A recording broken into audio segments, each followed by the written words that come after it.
आप मेरे ऊपर केस डालो, गाली दो, जो भी आपको करना है करो, प्रिविलेज मोशन डालना है वो डाल दो, कोई फर्क नहीं पड़ता। तो सुना आपने, राहुल गांधी ने साफ कर दिया है कि भारतीय जनता पार्टी जितने भी एफआईआर्स दर्ज करते, जितने भी प्रिविलेज मोशन यानी विशेषाधिकार हनन का प्रस्ताव ले आए, वो पीछे नहीं हटने वाले हैं। हकीकत यह है दोस्तों कि राहुल गांधी का एक एक शब्द भारतीय जनता पार्टी सरकार, उसके मंत्रियों, उनके सांसदों के लिए भारी पड़ रहा है। और हकीकत यह भी है कि राहुल गांधी जो भी बात संसद के अंदर कह रहे हैं वो तथ्यों पर आधारित है, मगर बावजूद उसके उन्हें एक अराजक के तौर पर पेश किया जा रहा है। सबसे शॉकिंग बात, जिन मंत्रियों को, जिन उद्योगपतियों को जेफरी एप्स्टीन फाइल्स के लिए, यौन दुराचारी, बच्चियों के बलात्कारी जेफरी एप्स्टीन फाइल्स के लिए कटघरे में रखना चाहिए, पत्रकार जेफरी एप्स्टीन के साथ जो उनकी बातचीत हो रही है उसे जायज ठहरा रहे हैं, और दूसरी तरफ टारगेट किया जा रहा है राहुल गांधी को। राहुल गांधी ने साफ कहा है कि मुझे इसलिए निशाने पर लिया जा रहा है क्योंकि मैं किसानों की बात कर रहा हूं, और प्रधानमंत्री नरेंद्र मोदी किसानों से नफरत करते हैं। आज ये सवाल पूछना लाजमी हो गया है दोस्तों कि क्या एक राहुल गांधी पूरे भारतीय जनता पार्टी सिस्टम पर भारी हो गए हैं? वो भारतीय जनता पार्टी का सिस्टम जो आधारित है एजेंसीज पर, जो पूरी तरह से उसके कब्जे में है, मीडिया जो पूरी तरह से उसका गुलाम है, पैसे की अकूत ताकत, संपत्तियां, और इनकी कोई जवाबदेही नहीं है। बावजूद इसके आज राहुल गांधी का एक एक शब्द इन पर भारी पड़ रहा है, और कैसे मैं आपको बतलाऊंगा, मगर सबसे पहले सुनिए राहुल गांधी का सबसे ताजा संदेश, जिसमें वो कह रहे हैं कि मैं पीछे नहीं हटने वाला हूं। नमस्कार।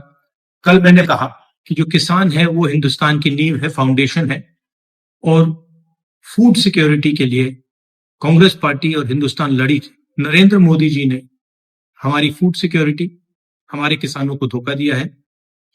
यूएस के साथ डील करके उन्होंने कपास के किसानों को, सोया के किसानों को, सेब के किसानों को, फल के किसानों को बेच दिया है। हिंदुस्तान की कृषि मार्केट पर सालों से विदेश के लोग कब्जा मारने की कोशिश कर रहे हैं।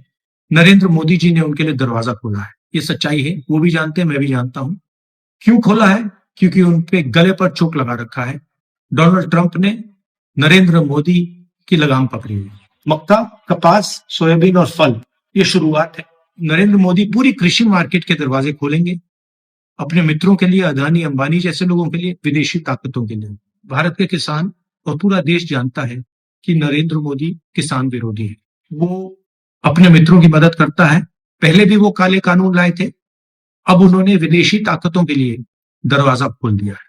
अमेरिका के जो किसान हैं, उनके बड़े बड़े खेत होते हैं, हजारों एकड़ के खेत होते हैं, पूरा मैकेनाइज्ड है, और उनको सरकार सब्सिडी देती है। आप जानते हो कि हमारे किसानों के खेत छोटे होते हैं, सही एमएसपी नहीं मिलती है, और मैकेनाइजेशन का तो नाम ही नहीं है। नरेंद्र मोदी जी ने देश को बेच दिया है, किसानों को बेच दिया है। आप मेरे ऊपर केस डालो, गाली दो, जो भी आपको करना है करो, प्रिविलेज मोशन डालना है वो डाल दो, कोई फर्क नहीं पड़ता। मैंने पार्लियामेंट हाउस में सच्चाई बोली है। आपको सच्चाई अच्छी नहीं लगे वो दूसरी बात है, देश सच्चाई को समझता है। आप कुछ भी करना है कर लो, मैं किसानों के साथ खड़ा हूं, एक इंच पीछे नहीं हट।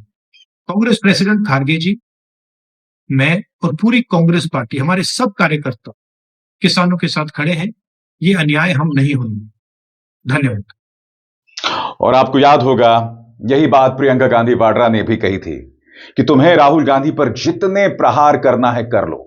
दोस्तों, राहुल गांधी से इस कदर बौखला गए हैं कि विवादित सांसद निशिकांत दुबे, जो संसद के अंदर खड़े होकर मेरे जैसे पत्रकारों के बारे में झूठ बोलता है, वो ये कह रहे थे कि मैं एक प्रस्ताव लाऊंगा राहुल गांधी के खिलाफ, मैं इस प्रस्ताव के जरिए उनकी सांसदी हटवाऊंगा और फिर आगे से वो कभी चुनाव नहीं लड़ पाएंगे। इनकी सोच देखिए दोस्तों। मैं आपसे पूछना चाहता हूं, राहुल गांधी ने जो तमाम बातें संसद के अंदर रखी हैं वो तथ्यों से जुदा कहां हैं? जेफरी एप्स्टीन फाइल्स पर वो हरदीप पुरी का जिक्र कर रहे हैं, वो अनिल अंबानी का जिक्र कर रहे हैं। सबसे बड़ी बात, क्या यह बात अमेरिकी डिपार्टमेंट ऑफ जस्टिस की रिपोर्ट में शामिल नहीं है? यह कोई मीडिया रिपोर्ट भी नहीं है, यह एक अमेरिकी विभाग की रिपोर्ट है जो जारी हुई है, जिस पर राहुल गांधी अपनी टिप्पणी कर रहे हैं। और इसे भारतीय जनता पार्टी के नेता, चाहे लोकसभा अध्यक्ष के चेयर पर बैठे जगदंबिका पाल, झूठ करार दे रहे हैं, तथ्यों से इतर करार दे रहे हैं। और राहुल गांधी कह रहे हैं कि मैं जो बातें कर रहा हूं, मैं उसे प्रमाणित कर सकता हूं। तो राहुल गांधी ऐसे में झूठ क्या बोल रहे हैं, और झूठ कौन बोल रहा है हम सब देख रहे हैं। क्योंकि लगातार किरण रिजिजू ने कहा कि कांग्रेस की महिला सांसदों ने लोकसभा अध्यक्ष ओम बिरला को गाली दी, मगर जो वीडियो उन्होंने जारी किया उसमें आप उनकी नाराजगी जरूर देख सकते हैं, मगर कहीं कोई गालियां नहीं सुन रहे। तो आप देख रहे हैं क्या हो रहा है। लगातार एक व्यक्ति को टारगेट किया जा रहा है, क्योंकि वो सिर्फ नेता विपक्ष का किरदार निभा रहा है, सिर्फ नेता विपक्ष का किरदार निभा रहा है, जो उसे करना चाहिए।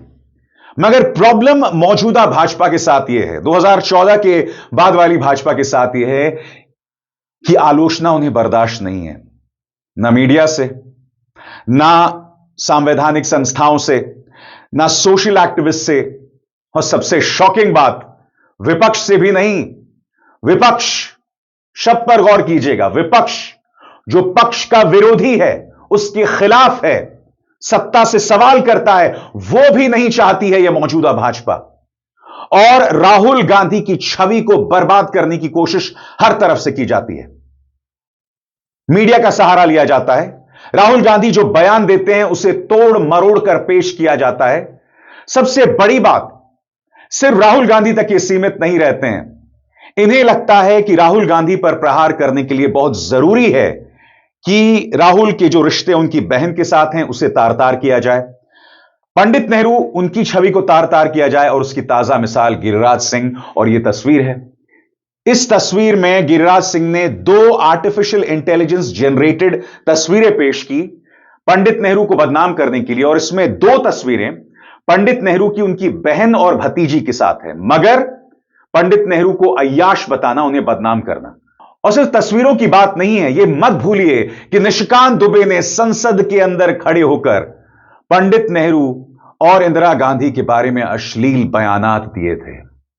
यानी कि भारतीय जनता पार्टी के नेता कुछ भी कह सकते हैं और वो तथ्यों पर आधारित नहीं है। मगर टारगेट किसको किया जाएगा? राहुल गांधी को किया जाएगा। सबसे बड़ी बात, जिस मीडिया का काम है एप्स्टीन फाइल्स के मुद्दे पर हरदीप पुरी से सवाल करना, वो हरदीप पुरी का इंटरव्यू करके आता है और फिर बयान जारी करता है। और क्या बयान? कि जेफरी एप्स्टीन जो हैं वो एक पावर ब्रोकर थे। माना कि उन्होंने लड़कियों के साथ यौन दुराचार किया, मगर वो एक पावर ब्रोकर थे, लिहाजा लोग उनसे मिला भी करते थे। इस तरह से जेफरी एप्स्टीन के साथ जो मुलाकातें हैं, जो ईमेल्स हैं अनिल अंबानी और हरदीप पुरी के, उसे जायज ठहराने की कोशिश अडानी का न्यूज चैनल कर रहा है। सुनिए पापा की परी क्या कह रही हैं। Shocking, shocking. Jeffrey Epstein was convicted of major crimes like pedophilia, of rape, raping underage girls, all of that. But the fact also is that he had a separate life. Professionally, he was a power broker. He used to introduce one person to the other. It was his job to keep track of what is happening in the corridors of power, and any mention by him of any individual doesn't mean that that individual naturally was going to his island or was involved in any kind of sexual crimes. मैं आपसे एक सवाल पूछना चाहता हूं। अनिल अंबानी ने क्या कहा था जेफरी एप्स्टीन से? जेफरी एप्स्टीन से कहा था ना कि मुझे एक लंबी सुनहरे बालों वाली स्वीडिश ब्लॉन्ड चाहिए। इसलिए चाहिए। यह महिला पत्रकार है जो उस तरह की बातें कर रही है। यानी कि भारतीय जनता पार्टी की हरकतों को जायज ठहराने के लिए आप जेफरी एप्स्टीन के भी 2 अवतार पेश कर देंगे कि एक पावर ब्रोकर और एक बलात्कारी, और दोनों में कोई समानता नहीं है, दोनों में कोई लिंक नहीं। अरे हरदीप पुरी ने बाकायदा मेल लिखकर कहा था कि आप अपने एग्जॉटिक आइलैंड से बाहर आ जाइए, फिर मैं आपसे मुलाकात करना चाहूंगा। हरदीप पुरी ने अपने प्रेस कॉन्फ्रेंस में निहायत ही शर्मनाक बातें कही थी। याद है आपको क्या कहा था उन्होंने? कि भाई 2008 में उनका जो गुनाह साबित हुआ था, सिर्फ यही साबित हुआ था कि उन्होंने कम उम्र की औरत के साथ, यानी कि जो औरत 18 साल से कम है, उसे एक कम उम्र की औरत के साथ सोलिसिटिंग फेवर्स कर रहे थे, फेवर्स सोलिसिट कर रहे थे, यानी कि यौन दुराचार कर रहे थे। सिर्फ इतना ही काम किया और कुछ नहीं। यह बयान दिया था हरदीप पुरी ने। फिर आपको याद होगा हरदीप पुरी का वो शर्मनाक बयान कि मेरे पास एक महिला सांसद आई और कहा कि तुमने आयरलैंड में जाकर क्या किया था, क्या मजे किए थे। तो इसके जवाब में हरदीप पुरी कहते हैं, अरे मजे किए होते तो ठीक है, मगर मैंने तो कुछ किया भी नहीं। यानी कि यह शख्स मजाक बना सकता है छोटी छोटी बच्चियों के साथ हो रहे यौन दुराचार पर, और मीडिया उसे भी जायज ठहरा रहा है। उस पर भी राहुल गांधी के साथ हमला कर रहा है। क्यों कल राहुल गांधी नाराज हुए? क्यों कल राहुल गांधी ने कहा कि आप भाजपा के कर्मचारी बने हुए हैं? हालांकि उनका एक गुस्सा चैनल्स की तरफ था। जो रिपोर्टर है वो बस माइक लेके घूमता है, उसका उससे ज्यादा अस्तित्व नहीं है मौजूदा दौर में। हालात ये खराब हैं कि वो सत्ता से सवाल भी नहीं पूछ पाते हैं। वो जानते हैं कि जिस दिन भाजपा से सवाल करेंगे उन्हें पार्लियामेंट से बाहर का रास्ता दिखला दिया जाएगा। इसलिए राहुल गांधी कल मीडिया से नाराज हुए थे। सुनिए उन्होंने क्या कहा था। अपना काम करा करो भाई। मतलब you are not totally employed by the BJP. At least try and do a little bit of objective stuff, you know. It gets really shameful. It's too much, don't you think? You're responsible people, you're media people, you have a responsibility to be objective. You can't just take a word they give you, right, every day and then run your whole show on that. You're doing a disservice to this country. Are you not able to recognize that? Thank you. Rahul Gandhi नाराज हैं क्योंकि राहुल गांधी जानते हैं कि ये media कभी भाजपा से सवाल नहीं करता। उल्टा अडानी के न्यूज चैनल में पापा की परी किस तरह की वाहियात बातें कर रही थी, आपने सुना। ये हकीकत है इस देश के पत्रकारिता की। और सबसे बड़ी बात, राहुल गांधी लगातार उस दबाव का सामना कर रहे हैं। नेशनल हेराल्ड मामले में उन पर दबाव बनाया गया है, एक ऐसा मामला जिसे दफन कर दिया गया था, मगर सिर्फ सोनिया गांधी और राहुल गांधी को परेशान करने के लिए उसे फिर से ज्वलंत किया जाता है। राहुल गांधी की सांसदी पर वार हुआ गुजरात की 2 अदालतों के जरिए, फिर सुप्रीम कोर्ट से उन्हें राहत मिल गई। यानी कि इस तरह से राहुल गांधी के वजूद पर हमला किया जा रहा है, उन्हें बदनाम किया जाता है। आपको अंदाजा ही अपने आप में कितना खतरनाक है। आप एक व्यक्ति को बार बार देशद्रोही करके पेश करते रहते हैं, उसके लिए लोगों के मन में इस कदर नफरत भरते हैं क्योंकि आपकी राजनीति इतनी खोखली है। भारतीय जनता पार्टी की राजनीति इतनी खोखली है कि उसे लगता है कि मैं सवालों का सामना नहीं कर सकता, लिहाजा मुझे सामने वाले को बदनाम करना है। और यह सिर्फ राहुल गांधी के साथ नहीं किया जाता, उन पत्रकारों के साथ भी किया जाता है जो सत्ता से सवाल करते हैं। यह इस मौजूदा भाजपा का अंदाज़े बयान है। यह 2014 के बाद वाली बीजेपी का अंदाज़े बयान है। सीधी सी बात है, राजनीतिक मर्यादा होती है, राजनीतिक गरिमा होती है। उसे अगर तार तार करने का किसी ने काम किया है तो वो भाजपा ने किया है। मैं फिर आपसे पूछना चाहता हूं, जो पॉलिटिकल पार्टी राष्ट्रीय सुरक्षा को, रक्षा को, विदेश नीति को अपनी निजी राजनीति के लिए इस्तेमाल करती है, बार बार करती है, क्या उसे कटघरे में ना रखा जाए? और अगर वहां पर भी आपको नाकामियों का सामना करना पड़े, यानी राष्ट्रीय सुरक्षा, विदेश नीति, कूटनीति, तो फिर भी आपसे सवाल ना किया जाए। और अगर राहुल गांधी वो सवाल कर रहे हैं तो क्या गलत कर रहे हैं? क्या नेता विपक्ष का यह काम नहीं है? राहुल गांधी ने लगातार चाइना पर सवाल किया और उनकी एक एक भविष्यवाणी सही साबित हुई। और इन्होंने क्या किया? उन्हें चाइनीज एजेंट बताना शुरू कर दिया। यह बात अलग है कि जब गालवान घाटी में मेरे 20 जवान शहीद होते हैं तो प्रधानमंत्री नरेंद्र मोदी के मुंह से चाइना शब्द तक नहीं निकलता। वो चाइना जिसने ऑपरेशन सिंदूर में पाकिस्तान का साथ दिया था, आप उसके विदेश मंत्री का स्वागत करते हैं सिर्फ इसलिए क्योंकि ट्रंप ने आप पे टैरिफ लगाया। और फिर प्रधानमंत्री पहुंच जाते हैं शंघाई। आप भूल गए कि ऑपरेशन सिंदूर में इसी चाइना ने किस तरह से साथ दिया था पाकिस्तान का। तब आपकी देशभक्ति कहां गई? कहां गई आपकी राष्ट्रनीति? भाई, विदेश नीति में, कूटनीति में एक कंसिस्टेंसी होनी चाहिए, एक स्थायित्व होना चाहिए, और वो पूरी तरह से गायब है, पूरी तरह से नदारद है। ये सवाल किए जाएंगे और आप इससे बच नहीं सकते हैं। अमेरिकी राष्ट्रपति ट्रंप लगातार भारत का अपमान करते रहते हैं, मगर खामोशी पसरी रहती है। यह जो अमेरिका के साथ डील हुआ है उसमें साफ तौर पर दिख रहा है कि ट्रंप ने भारत की बाह मरोड़ी है, और अगर राहुल गांधी इस पर सवाल उठा रहे हैं तो वो सिर्फ विपक्ष का काम कर रहे हैं, मगर फिर पूरा प्रचार चलाया जा रहा है। सबसे बड़ी बात, जिस आधार पर तुम राहुल गांधी को अराजक बता रहे हो उसकी जमीन तो बताओ, उसके प्रमाण, उसके सबूत तो दो। तुम्हारे पास कोई प्रमाण नहीं है। इस कदर खोखलापन दिखाई दे रहा है। और इस पूरे घटनाक्रम में आपने देखा होगा प्रधानमंत्री पूरी तरह से गायब थे। संसद में प्रधानमंत्री नहीं दिखाई दिए। इसे कहते हैं जवाबदेही का नदारद होना, गायब होना, खत्म हो जाना। और यह मीडिया उस पर भी सवाल नहीं करेगा। मगर हां, एक व्यक्ति को खत्म करना राजनीतिक तौर पर यह उद्देश्य बन गया है भारतीय जनता पार्टी का, और वो यह करने के लिए कुछ भी कर सकता है। मैं आपको एक चीज बताना चाहता हूं दोस्तों, राहुल गांधी, पंडित नेहरू, राहुल गांधी और उनके पिता राजीव गांधी, इन दोनों मुद्दों के बारे में अब मैं आपके सामने एक बहुत ही जरूरी बात रख रहा हूं। आरएसएस और भारतीय जनता पार्टी दो शख्सियत से, गांधी परिवार की दो शख्सियत से बेतहाशा नफरत करती है। इस कदर नफरत करती है कि उनका वजूद खत्म कर देना चाहती है। पंडित नेहरू, यही वजह है कि अमित शाह जब संसद के अंदर उनका जिक्र करते हैं तो तू तड़ाक के लहजे में जिक्र करते हैं, और पंडित नेहरू पर आए दिन प्रधानमंत्री निशाना साधते रहते हैं। उनके सांसद उनके बारे में अश्लील बातें करते हैं। इस कदर आरएसएस और बीजेपी पंडित नेहरू से असुरक्षित रहती है। वो शख्स जो आधुनिक भारत का प्रणेता, उसका जनक है, वो शख्स जिसने भारत को रूढ़िवादिता की तरफ, धर्मांधता की तरफ नहीं ढकेला, एक मॉडर्न सोच की तरफ ढकेला और जमीन तैयार की भविष्य में भारतीय वैज्ञानिकों, डॉक्टर्स, इंजीनियर्स की। यह उसी सोच का परिणाम थी।